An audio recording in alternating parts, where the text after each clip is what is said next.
Hey guys, silipin naman natin yung bayabas natin dito sa may labas. Ayan o, meron din malaki o. Matigas pa siya. Dito kaya.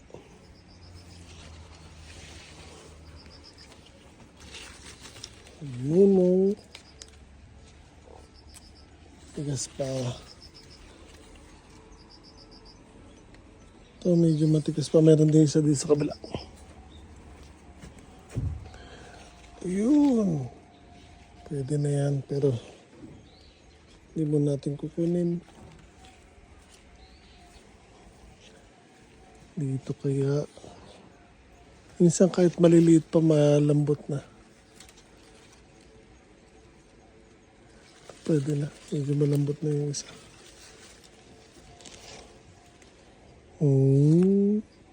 Daming bayabas.